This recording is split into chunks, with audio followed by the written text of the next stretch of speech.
This is the second part of our interview with Mr. Edwin Law as he speaks about diet, detox, and fasting.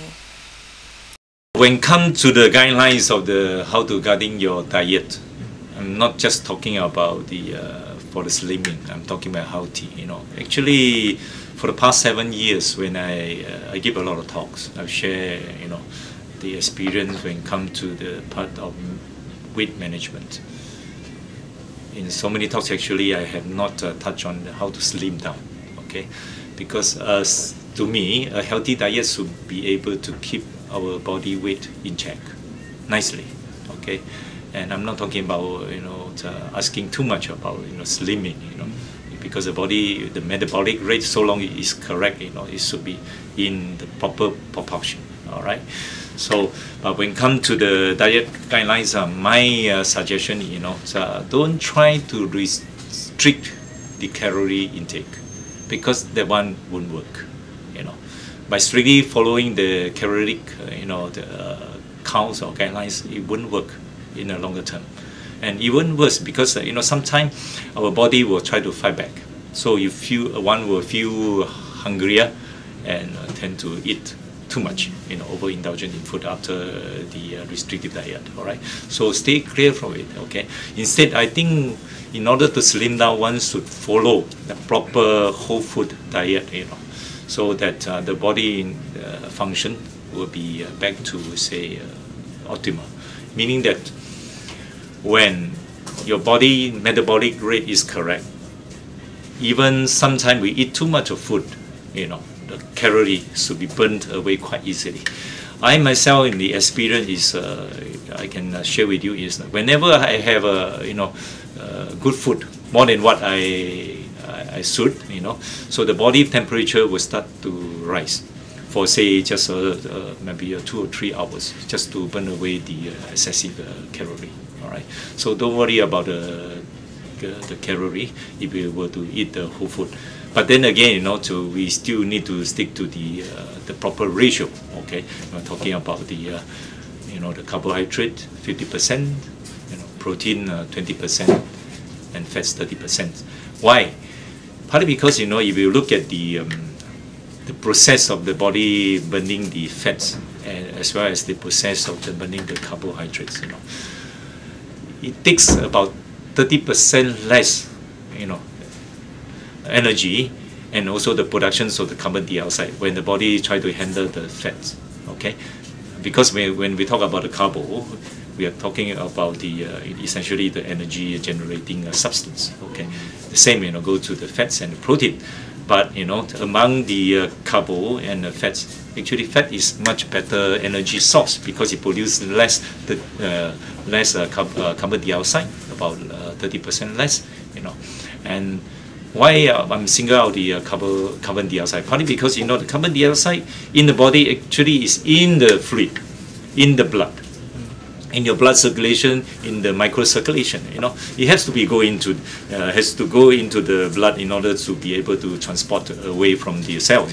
This is part of the metabolic process we're talking about.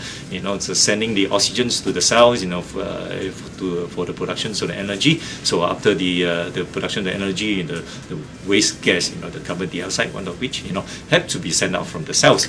So too much of the carbon dioxide in the body actually make our body fluid becomes more acidic, and this acidity actually makes our body less able to dispel the water, the fluid.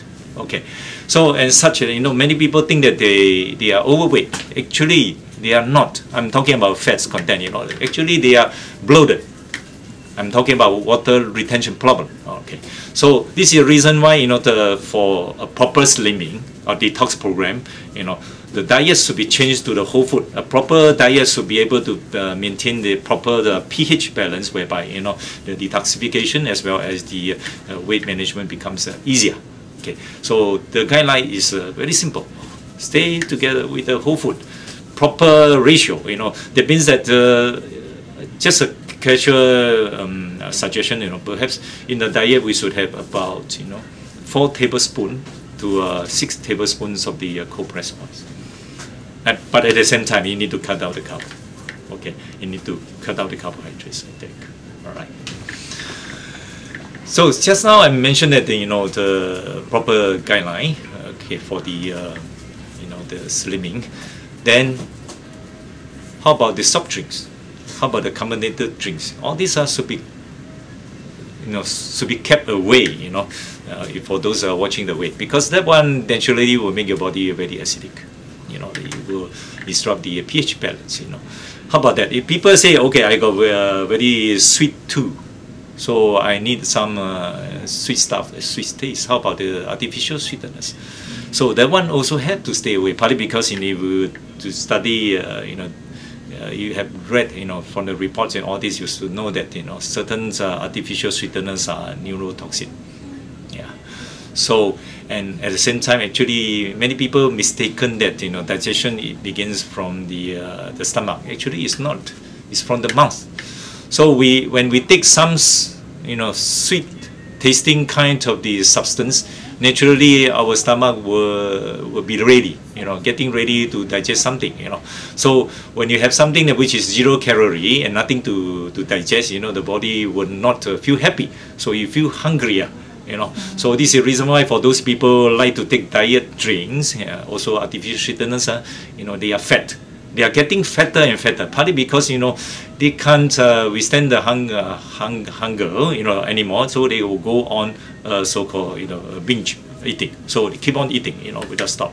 Okay, so don't try to fool your body by making something that which is 0 calorie and yet is sweet.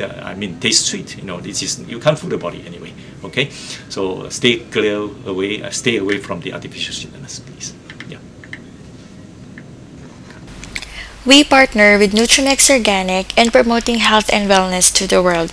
To know more about holistic health, you can visit their website at nutrimixorganic.com, or you can also give them a call at 65-6292-2991. Alternatively, you can also email Mr. Edwin Law at edwin@nutrimixorganic.com for your health queries. For more information about your body, toxins, and detoxification, please visit our website airtox.com. You can also give us a call for English service 1-800-721-6301, and for other languages 1-800-721-0650. You can also send us a fax message at 1-888-792-1211, or you can email us via the contact form on our website.